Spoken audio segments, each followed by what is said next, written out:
Good morning everyone. I am Ramchandramurthy Palikila, working as a assistant professor in Department of Electrical and Electronics Engineering, Swarnandhra College of Engineering and Technology. Today I give a presentation on transformer.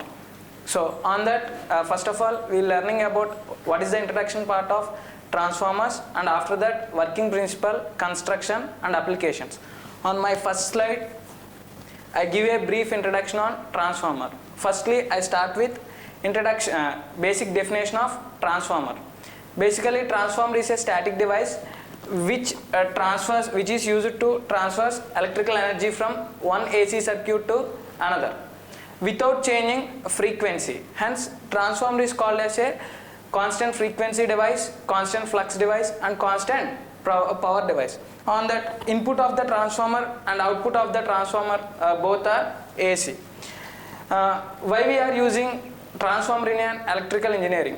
First of all, we can generate a huge amount of power in substation, in generating stations. After that, it can be transmitted through transmission lines. But the basic utilization will be occurs at consumer end. Basic consumers are domestic and industrial uses. On that, heavy amount of or extremely high voltage levels are not required. They require a low level, reducing level of voltages. Hence, we can reduce the extreme high voltages to low level. So we can use some device. That device is called as a transformer.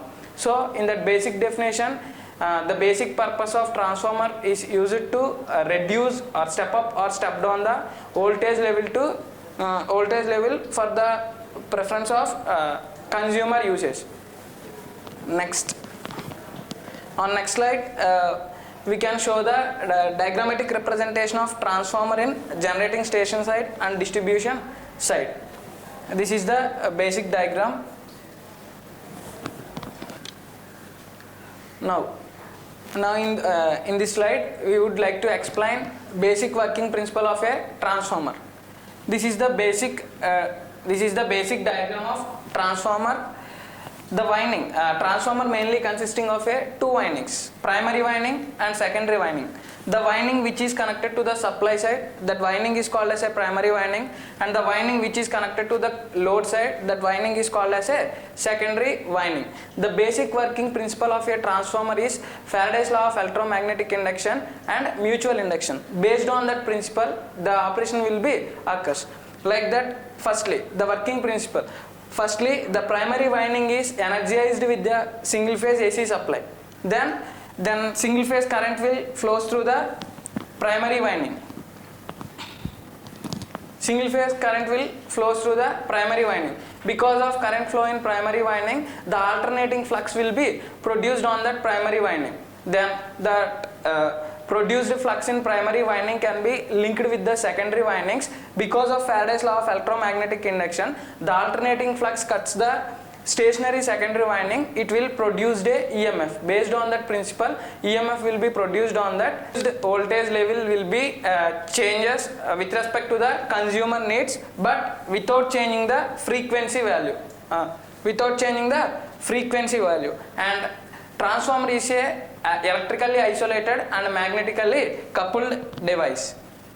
And next part, then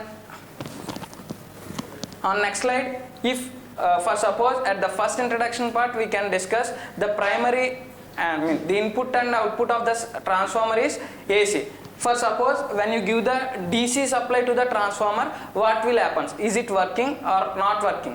When you give the DC supply to the transformer, it will not work because of if DC supply is connected to the primary winding of the transformer, then DC current will flow through the primary winding of transformer. Then constant flux will be or stationary flux will be produced in primary winding of the transformer. Then because of that flux, it links with the secondary winding. Then no EMF will be induced in secondary winding. Why? Because of there is no relative motion between winding and flux. Because of that, high currents will flow on primary winding, then it will reach us to the saturation region. Because of high currents in the primary winding, it will create a damage in winding. That's why we can't operate the transformer in a DC supply. And next, transformer types. Based on the magnetic core, based on the winding arrangement, it can be classified into three types: core type transformer, shell type transformer, and berry type transformer. And finally, I would like to explain the construction of transformer. This is the basic diagram of the transformer, and what are the main parts of the transformer. In transformer, they have two main parts, that are windings. Total operation of the transformer will depends upon the windings, on that primary winding and secondary winding. In the introduction part, we can explain primary winding is the winding which is connected to the supply side, and secondary winding is the winding which is connected to the load side.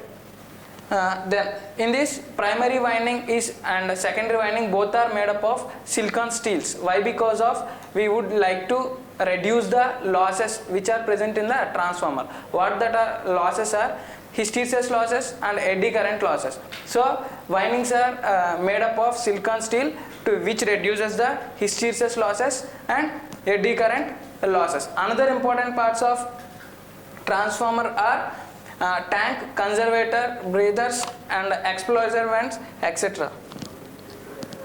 And next, applications of a transformer. Basically, we can use the transformer purpose of step up or step down the voltage levels, and measuring the single phase current, measuring the current in single phase and three phase systems, and measuring the voltage in single phase and three phase systems, and measurement of power and measurement of energy. This is the basic introduction of transformer. Thank you.